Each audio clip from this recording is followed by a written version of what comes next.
Quibdó conocieron acontecimientos tan fuertes como los de Quito, quizás, según Anthony Macfarlane, porque la plebe de estas ciudades entendió la urgencia de componer y de negociar. La rebelión de Quito y su extensión norteña puede ser considerada como terminada en diciembre de 1766, pero sabrán que la decennia que siguió fue marcada por sublevaciones indígenas que afectaron toda la audiencia de Quito. Sublevaciones indígenas apenas estudiadas por Moreno Yáñez, pero muy poco. En la primavera del 81, ustedes bien saben que estalla la conmoción de la provincia del Socorro a poca distancia de Santa Fe. En su primera fase, la rebelión del Común no difiere mucho de las rebeliones que acabo de mencionar de Quito y del Valle del Cauca. El 7 de abril aparece el famoso pasquín que denuncia la tiranía del regente Gutiérrez de Piñeres y que presenta al Socorro como Israel frente a Bogotá, sede del faraón.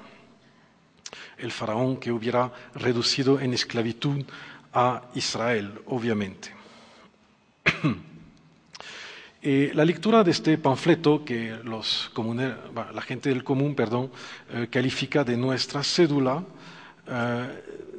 da esa impresión de que este movimiento de los comuneros es un movimiento politizado más que político. Para retomar un esquema de análisis de los especialistas del 17 francés y en particular de las rebeliones en contra de Luis XIV. El autor del pasquín invitó a seguir el ejemplo del Perú, o sea, el ejemplo de Tupac Amaru, pero no hace alusión a un programa organizado ni a los ideales de los patriotas norteamericanos. El registro del famoso pasquín de la gente del común es el registro de una lucha contra el despotismo. O sea que no debemos abogar a favor de la idea de la voluntad de una emancipación continental de América a partir del Socorro, es más bien la voluntad de una emancipación local. Y la segunda fase de la rebelión del común lo enseña sobremanera. Aquí obviamente aludo a los trabajos de John Lady Phelan, que ha tratado de demostrar que las reivindicaciones que aparecen durante la firma de las famosas capitulaciones de Zipaquirá aluden a una nostalgia hacia un mundo anterior, un mundo Habsburgo pre-borbónico, lo que John Lady Phelan llama la constitución no escrita del virreinato de la Nueva Granada. Manuel Guirior, virrey que sigue después, dijo aquí en el 76,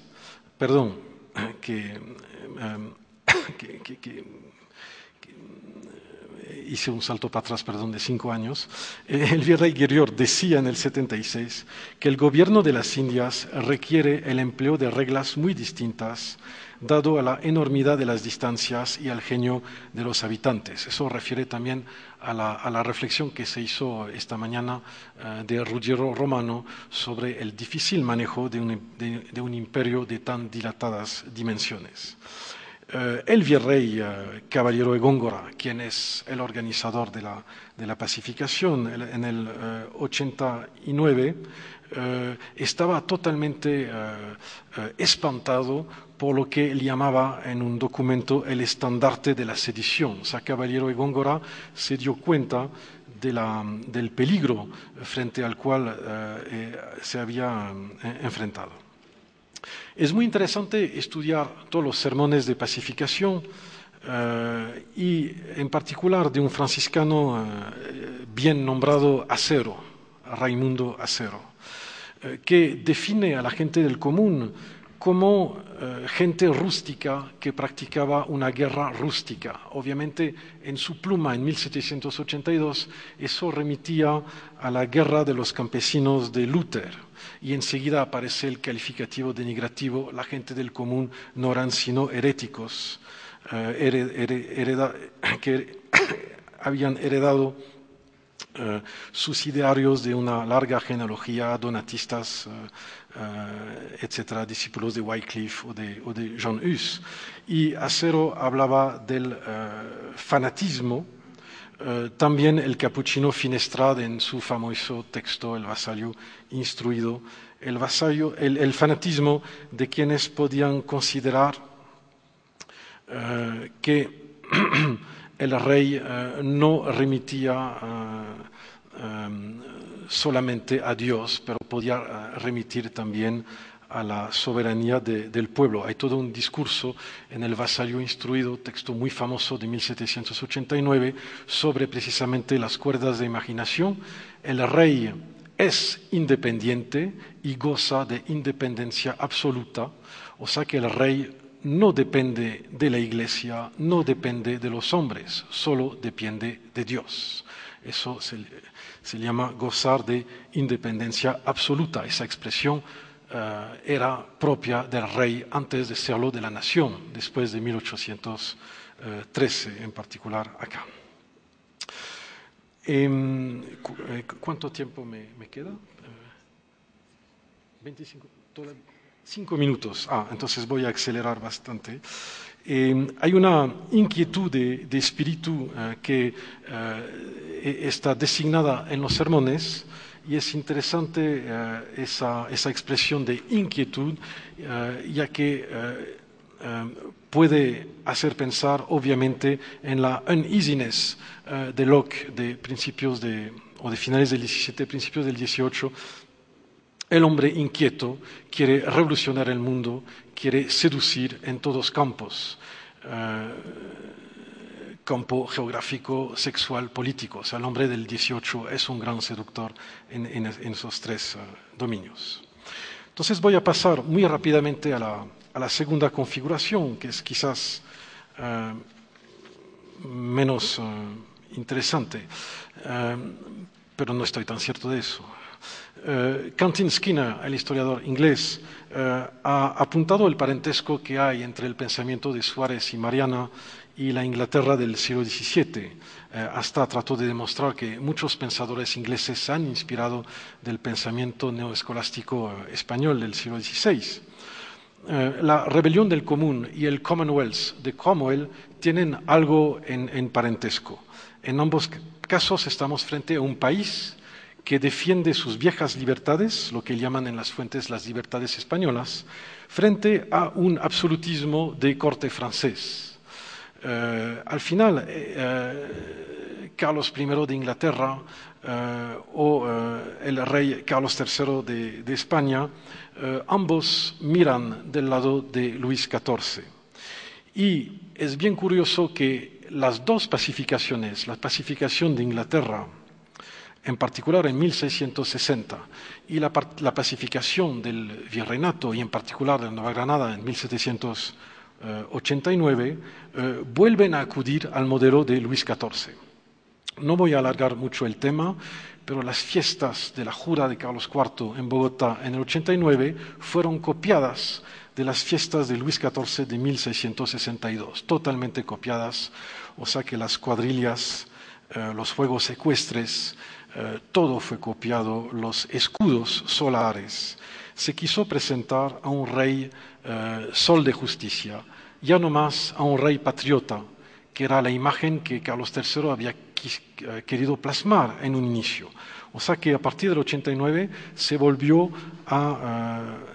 se trata de imponer en esta región, en Nueva Granada, la idea de un rey de derecho divino, un rey absoluto. No se olviden que el libro de Finestrad es contemporáneo de las fiestas de la jura de Carlos IV. Bueno, voy apurándome. El virrey Espeleta ha jugado un papel extraordinario en los años que siguen, porque Espeleta, en esa misma lógica del agridulce, quiere absolutamente apaciguar la sociedad neogranadina, y para hacerlo utiliza ese concepto agustiniano de la civitas per mixta con Martínez Compañó. Van a ser los dos gladios que van a pacificar la Nueva Granada, en particular en la coyuntura de las nuevas de Francia, o sea, de esa revolución de Francia, cuyas noticias empezaban a llegar a Bogotá. A partir del año 91, Martínez Compañón y Ezpeleta van a tratar de transformar a Bogotá en un baluarte sagrado, van a establecer fronteras mágicas de protección. El Código da Vinci es poca cosa, si comparando con lo que ustedes pueden leer en los archivos, en particular la nueva consagración de la catedral en el 92, con todos los canónigos disfrazados, encapuchados, haciendo líneas mágicas por todas partes. La llegada de las reliquias, en particular la cabeza de Santa Isabel de Hungría, para proteger mejor a Bogotá de todos los estragos que podrían venir de Francia. Todas las iglesias de Bogotá y de otras ciudades del reino han sido vuelto a consagrar. La idea, obviamente, es de aumentar la intercesión de los santos, un poco como hizo Juan Pablo II a finales de su papado, aumentar la intercesión de los santos para prevenir de un máximo peligro. Eso con la idea de estrechar los lazos. Y vuelvo a mi metáfora inicial. Todos los sermones de iglesia de los años 90 apuntan ese concepto sacado de Bossuet y de los sermones franceses de Bossuet, de la necesidad de volver a ligar la ciudad y de hacer de Bogotá y de las demás ciudades del virreinato tantas Jerusalemes ligadas frente a la Babilonia desligada de Francia. Pasó todo eso. En el 94 estalla el asunto de los pasquines en Bogotá, el de las banderitas rojas de Quito a los 2 meses, y ese pánico que llega hasta Godoy en Madrid de que haya una especie de complot continental, ya que en esa misma época habían pasquines en México y en Lima, estudiados por Claudia Rosas aquí mismo. Bueno, Ezpeleta dejó sus funciones en diciembre del 96, Martínez Compañón murió en Bogotá, terminó el gran proyecto de ciudad entremezclada, de patriotismo monárquico asentado en el concepto del buen gusto, del retorno de la virtud, y se ve bien que el virrey sucesor, Mendinueta, está permanentemente atemorizado por todas las noticias que le llegan de Venezuela. O sea, el eco de las grandes revueltas de esclavos negros de Venezuela y en particular en el 97 una especie de pánico en el otoño 97 que hace que Mendinueta va a preparar la defensa militar de Bogotá frente a la llegada de esclavos jacobinos negros, imaginarios obviamente, pero del cual tiene noticias.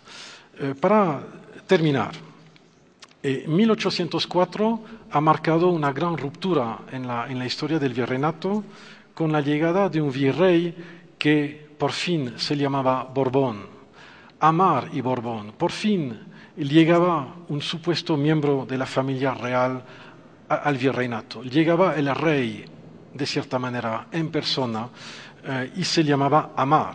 O sea, pueden imaginar todos los registros imaginarios que hay en la época. Y si estudian bien la entrada del virrey Amar en Bogotá en el 84, verán que la figura del virrey y la figura del rey que se esconde detrás de la entrada no es para nada ya la figura del rey absolutista que se presentaba 10 años antes. Hay una vuelta a la figura de un rey patriota, hasta se llama a Amar el deseado, o sea, antes mismo de Fernando VII. Pero en la época, la figura de Napoleón es la que atrae el máximo de simpatías. En 2 palabras, Napoleón, en particular a partir del año 5 y de manera muy marcada el año 6, que son los grandes años de Napoleón, victoria de Austerlitz,